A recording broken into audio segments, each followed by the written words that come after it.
Okay, welcome to our English world from Gravity School of Science. Assalamu alaikum, my dear students. Today's topic is right forms of verb. I'm going to discuss about the right forms of verb. Okay, let's start. Right forms of verbs depend on person and time only. Okay, অবশ্যই বুঝতে পারছো যে right forms of verb person এবং টাইমের উপর নির্ভর করে, যার জন্য আমরা যদি পার্সন এবং টাইমটা ঠিকমতো চিনতে পারি তাহলে রাইট ফর্মস অফ ভার্ব অনেক বই অনেক নিয়মকানুন থাকে, কোনো বই 50টা, কোনো বই 60টা, 70টা, 100টা, 150টা পর্যন্ত থাকে। আসলে নিয়মগুলো কি? নিয়মগুলো এই যে দুইটা জিনিস যদি আমরা বুঝতে পারি যে পার্সন এবং টাইম, তাহলে রাইট ফর্মস অফ ভার্ব শেখা একেবারে ইজি সকলের জন্য। এত গাদা তোমার নিয়ম কানুন এগুলো শেখার কোনো প্রয়োজন নাই। জাস্ট তুমি পার্সন সিঙ্গুলার বা প্লুরাল কিনা এবং সাবজেক্টের মধ্যে কোনটা মূল সাবজেক্ট, কোনটা নির্দেশ করতেছে ভার্বকে, কার সাথে রিলেশনশিপ, এই জিনিসগুলো যদি বুঝো এবং টেন্সটা যে টেন্সটা কখন সংগঠিত হয় বা হচ্ছে বা হয়েছিল বা হবে, এই ধরনের বিষয়গুলো যদি তোমাদের সম্যক ওভারঅল আইডিয়া থাকে তাহলে রাইট ফর্মস অফ ভার্ব শেখার দুই একটি ক্লাসে যথেষ্ট বলে আমি মনে করি। যাই হোক, আজকে I will try my level best to give you the importance of right forms of verb and its uses. Okay, let's start again. এখানে কিছু সেন্টেন্স দেওয়া হয়েছে, খেয়াল করো, এখানে কিছু সেন্টেন্স দেওয়া আছে। সেটা হচ্ছে প্রথম সেন্টেন্সটা যদি আমি ধরি, নাম্বার ওয়ান, নাম্বার 2, 3, 4 and 5। খেয়াল করো, এখানে অপশন দুইটাতে অপশন দেওয়া আছে, হি ইজ আ ডক্টর। তোমরা অবশ্যই নির্দ্বিধায় বলতে পারো এখানে ইজ। তাহলে বোঝা গেল কি যে ভার্বের মধ্যে কিন্তু সিঙ্গুলার প্লুরাল আছে। আমরা বেশিরভাগ জানি যে সাবজেক্টের মধ্যে সিঙ্গুলার প্লুরাল আছে, কিন্তু ভার্বের মধ্যেও সিঙ্গুলার প্লুরাল আছে। সিঙ্গুলার সাবজেক্টের সাথে সিঙ্গুলার ভার্ব যায়। এখানে ইজটা একজনকে নির্দেশ করার অর্থে ব্যবহৃত হয়, যার জন্য, এবং থার্ড পারসন সিঙ্গুলার নাম্বার শর্ত। তো he is are a doctor. Okay, next তাহলে কি হবে? এটা is, he is a doctor. Next, he is was here yesterday. এখানে দুইটা বিষয়ের উপর আমাদের আলোকপাত করতে হবে। আগেই বলছি তোমাদের যে পার্সন এবং টাইম। ওকে, পার্সোনাল সাবজেক্ট এখানে সেই হিসাবে আমরা both are correct, is was. কিন্তু একটা জিনিস মনে রাখবে, যেহেতু সেন্টেন্সে একটা ওয়ার্ড আছে, টাইম ওয়ার্ড আছে, ইয়েস্টারডে, তাহলে আমাকে কোন দিকে তাকাইতে হবে? টাইমের দিকে তাকাইতে হবে। কবে? ঠিক আছে, তাহলে ইজটা যেহেতু প্রেজেন্টকে ইন্ডিকেট করে, কিন্তু ওয়াজটা করে পাস্টকে। তাহলে যেহেতু ইয়েস্টারডে হলো গত, যার জন্য এখানে ইজ না হয়ে ওয়াজ হবে, হি ওয়াজ হিয়ার ইয়েস্টারডে। ওকে, তাহলে দুইটা জিনিস আমরা পেয়ে গেলাম। এখন next, the boy is playing নাও। এটাও কিন্তু দুইটা বিষয় খেয়াল করো, সেটা হলো সাবজেক্ট এবং এখানে আরেকটা টাইম ওয়ার্ড আছে নাও। তাহলে নাও বোঝাচ্ছে এখন, আর সাবজেক্টটা সিঙ্গুলার। তাহলে দুইটা বিষয় আমরা যদি একত্র করি তাহলে কি দাঁড়ায়? এখানে হলো কোনো কাজ দেখা গেলো বর্তমান চলমান বোঝাচ্ছে, নাও দ্বারা চলমান অবস্থা বোঝাচ্ছে। তাহলে চলমান বোঝাইলে আমরা অবশ্যই এটা কন্টিনিউয়াসকে আনি। কন্টিনিউয়াস সেটা কোন কন্টিনিউয়াস? সেটা হলো নাও, যেহেতু বর্তমান চলমান বোঝাচ্ছে, যার জন্য এটা বলা হচ্ছে প্রেজেন্ট কন্টিনিউয়াস টেন্স। যার জন্য সাবজেক্ট হচ্ছে সিঙ্গুলার, তাহলে ইজ হবে। আর ইজ ভার্বের পরে, অক্সিলারি ভার্বের পরে যে কোনো ভার্ব আসলে আইএনজি যুক্ত হবে। Okay, clear? Number 4, the boys have already finished their work lessons. Okay, এখানে দেখো সাবজেক্ট আছে, পূর্ববর্তী ছিল হলো সিঙ্গুলার, এখনও প্লুরাল, তাহলে এখানে প্লুরাল। আরেকটা জিনিস আছে, এখানেও কিন্তু টাইম ওয়ার্ড আছে, সেটা হলো অলরেডি। তাহলে দুইটা বিষয় আমরা মনে রাখবো, একটা হলো পার্সন, আরেকটা হলো টাইম ওয়ার্ড। তাহলে অলরেডি দ্বারা আমরা কি বুঝি? ইতিমধ্যে অর্থটা হচ্ছে ইতিমধ্যে হলো সমাপ্ত বোঝায় কাজটা, কমপ্লিটেড ওয়ার্ক। ওকে, তাহলে দ্য বয়েজ এখানে দেওয়া আছে have already finished, present perfect tense. তাহলে হ্যাভ নয় হ্যাজ হইতো, যদি থার্ড পারসন সিঙ্গুলার নাম্বার হতো। হ্যাজটা হচ্ছে সিঙ্গুলার পার্সনের সাথে যাবে, আর হ্যাভটা আসবে প্লুরালের সাথে। তাহলে অনায়াসে এটা বলা যায় যে have already finished their lessons. Already অবশ্যই নির্দেশ করে প্রেজেন্ট পারফেক্ট টেন্সকে। প্রেজেন্ট পারফেক্ট মানে সম্পাদিত কাজ। প্রেজেন্ট পারফেক্ট টেন্স কি এটা বোঝা আসলে খুবই সহজ, বা জানো, অবশ্যই জানো। সেটা সম্পাদিত কাজ, বর্তমানকালে সম্পাদিত, সমাপ্ত হয়ে গেছে, কমপ্লিটেড ওয়ার্ক। হ্যাঁ, এবার নেক্সট আমরা যাবো number 5, they have been gossiping for 2 hours। এখানে কিন্তু দুইটা বিষয় আমরা সবসময়, দেখো তুমি সবসময় মনে রাখবে যে আমি যখন রাইট ফর্ম অফ ভার্ব যে কোনো কিছুর যে আনসার করতে যাব, তাহলে আমার দুইটা বিষয় মনে রাখতে হবে, একটা হলো পার্সন আর একটা time. Okay, they have been gossiping for 2 hours এখানে লেখা আছে। তাহলে আমরা দুইটা বিষয়, একটা হলো পার্সন, দে প্লুরাল, আরেকটা হচ্ছে এখানে 2 hours। তাহলে 2 ঘন্টা ধরে, অর্থাৎ সময় 2 ঘন্টা ধরে, মানে এখন পর্যন্ত 2 ঘন্টা, কিন্তু শুরু হয়েছে 2 ঘন্টা আগে থেকে। তাহলে 2 ঘন্টা ধরে বোঝাচ্ছে যে আগে থেকে বর্তমান পর্যন্ত একটা পিরিয়ড অফ টাইম। মানে মনে করো এখানে 1 ঘন্টা শুরু হয়েছে, এখান থেকে 2 ঘন্টা পর্যন্ত এটা, এবং চলমান অবস্থায় আছে। তাহলে শুরু হয়েছে 2 ঘন্টা আগে থেকে, এখনও চলমান, এটা থামেনি, মানে এটা এখানে অনগোয়িং, এটা চলমান অবস্থায় আছে। তাহলে পূর্বে থেকে বর্তমান চলমান অবস্থা থাকলে কি আমরা প্রকাশ করি?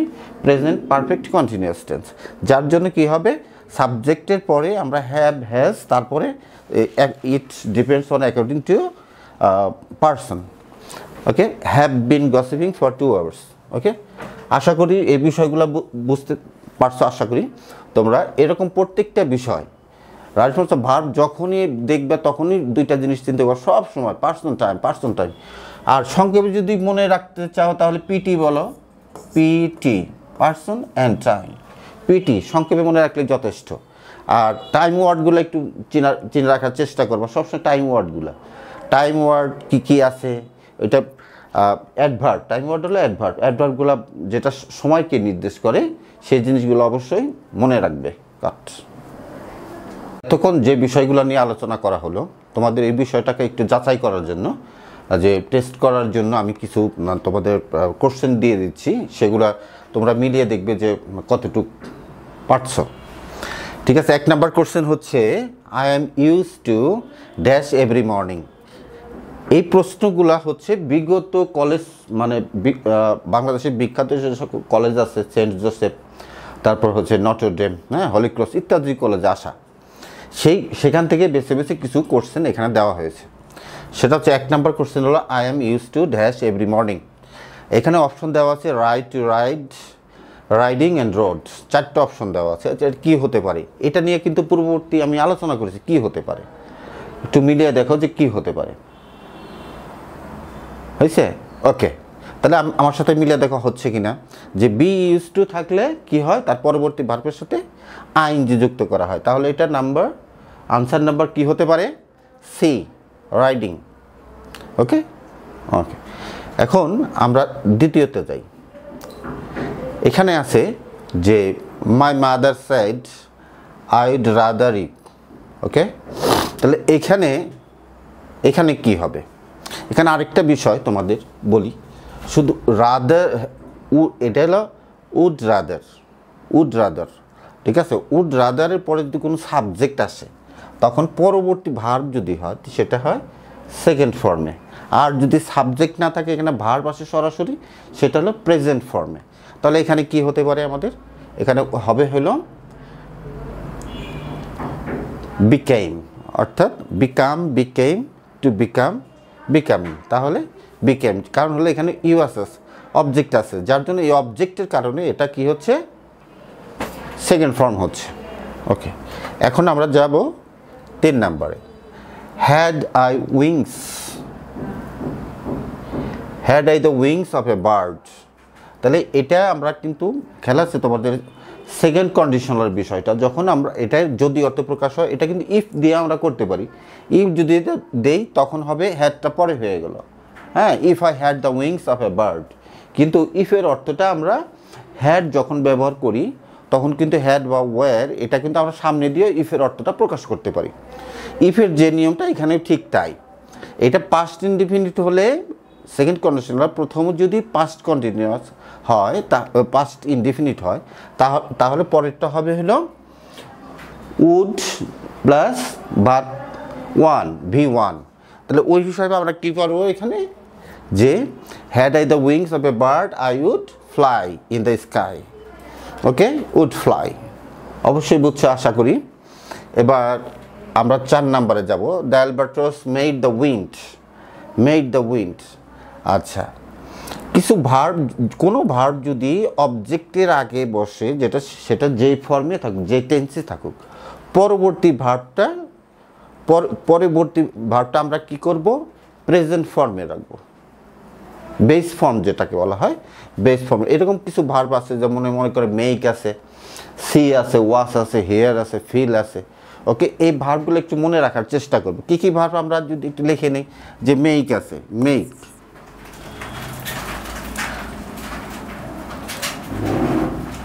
ওকে, মেক। তারপরে আমরা কী করবো? Feel, FEEL, feel. Hear, air, hear. তারপরে হলো ওয়াচ, হ্যাঁ, ওয়াচ। তারপরে নোটিস, তারপর হচ্ছে বিহোল্ড। তাহলে এই ধরনের ভার্ব যদি থাকে, তারপরে যদি আরেকটা অবজেক্টের পরে ভার্ব বসাইতে হয়, তাহলে আমাদের কি করতে হয়?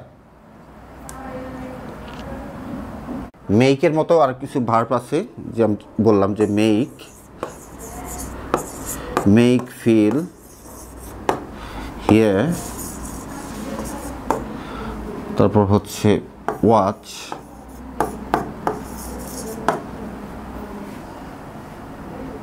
Notice, behold. আচ্ছা, এই সকল ভার্বের পরে যদি অন্য কোনো অবজেক্ট থাকে, ইটিসি, তাহলে এখানে অবজেক্ট এবং এখানে V1 ব্যবহার করব। তাহলে এই বিষয়গুলো যে একটু মনে থাকে, দেখা গেলো অনেক সময় তো মেড না আসতে পারে, ফিল আসলো বা হিয়ার আসলো, তাহলে এই সকল ভার্বের পরবর্তী অবজেক্ট থাকবে, অবজেক্টের পরে ভার্ব 1 বসবে। ওকে, ভার্ব 1 বসবে। তাহলে অবশ্যই বুঝতে পারছো আশা করি, হ্যাঁ। আচ্ছা, তাহলে উত্তরটা কি দাঁড়ালো আমাদের? উত্তরটা দাঁড়ালো হলো blow. The albatross made the wind blow.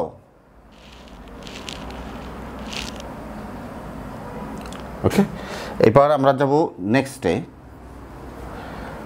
The hypothesis of the study dash safe. হ্যাঁ, তাহলে এটা কি হবে? হাইপোথেসিস। এখানে এর আগে কিন্তু আমি বলছি যে প্রিপোজিশনের পূর্ববর্তী, প্রিপোজিশনের আগেরটা আমরা ধরবো, আগেরটা যে নাম্বারে থাকবে, যে পার্সনে থাকবে, ওটার উপর নির্ভর করে আমরা পরবর্তী ভার্বে যাব। তাহলে এটা হাইপোথেসিস, এটা সিঙ্গুলার আছে। তাহলে এখানে কি হবে? এখানে 4টা অপশন আছে, ইজ, এম, আর, বি। ওকে, তাহলে আমরা এই সিঙ্গুলার হিসেবে কি আসে? বি আসে, এখানে ইজ আসে, নাম্বার 1 এ। তাহলে ইজ ক্লিয়ার। এবার আমরা যাব নাম্বার 6-এ। I want to dash with you. এখানে 4টা অপশন আছে, স্পোক, স্পিক, স্পিকিং, স্পিক্স। তাহলে অলরেডি আমরা জানি যে টুর পর ভার্বের প্রেজেন্ট ফর্ম হয়।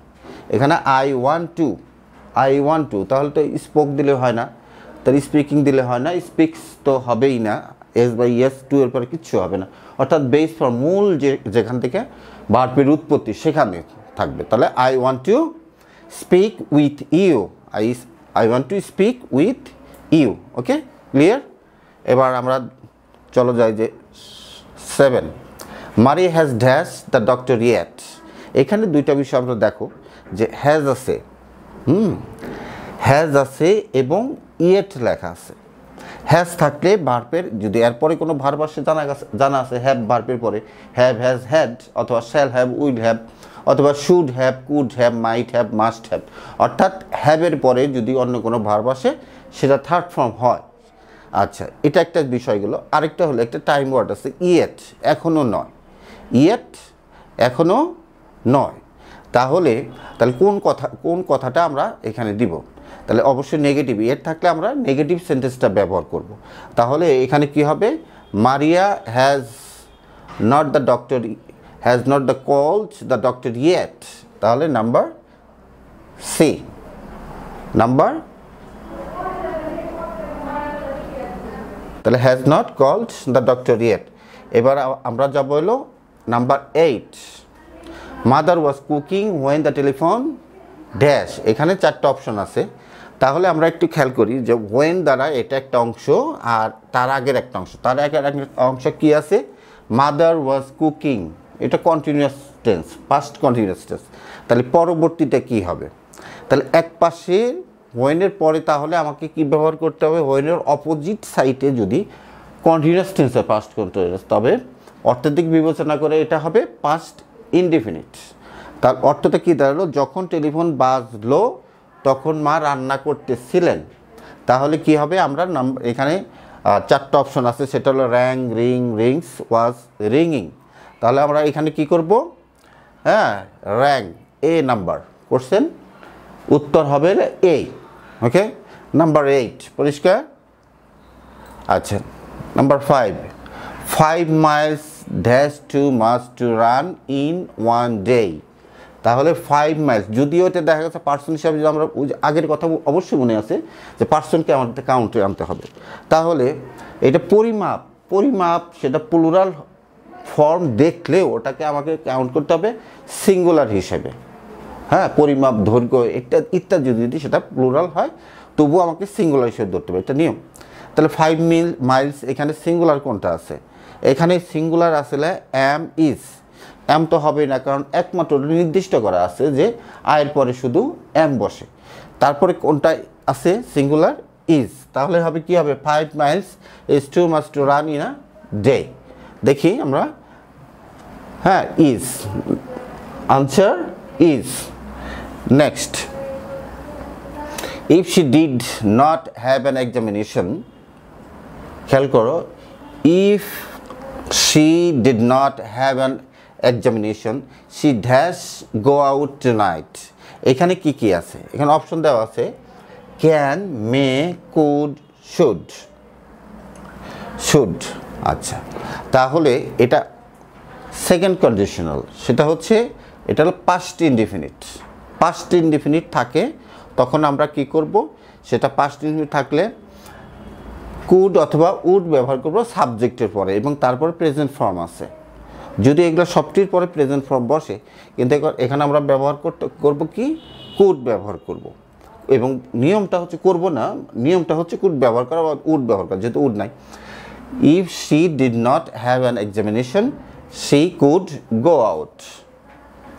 ওকে, আনসার মিলে গেল। তাহলে আজকে আমরা যে বিষয়টা জানলাম রাইট ফর্মস অফ ভার্ব সম্পর্কে, অনেক গুরুত্বপূর্ণ, অবশ্যই তোমরা আমার সাথে একমত হবে। এই বিষয়গুলো খুবই গুরুত্বপূর্ণ, জানা আমাদের প্রত্যেকের দরকার। এরকম যদি আমরা কিছু দিন স্টুডেন্ট হিসাবে যদি এটা প্র্যাকটিস করি এবং দেখি, বোঝার চেষ্টা করি, আসলে রুল মনে রাখা, মনে করা এটা আসলে জটিল বিষয়। আমরা মনে না রেখে আমরা কোনো কিছু একবার চোখ বন্ধ করে মুখস্থ করব না, বোঝার চেষ্টা করব। হ্যাঁ, সব কিছু বোঝার চেষ্টা করলে সহজে মনে থাকে, তখন রুল তোমাকে ফলো করবে, তুমি রুলকে ফলো করবে না। রুল তোমাকে মুখস্থ করবে, তুমি রুলকে মুখস্থ করবে না, নিয়মকানুন মুখস্থ করবে না। এটাই হলো আমার তোমাদের প্রতি সাজেশন।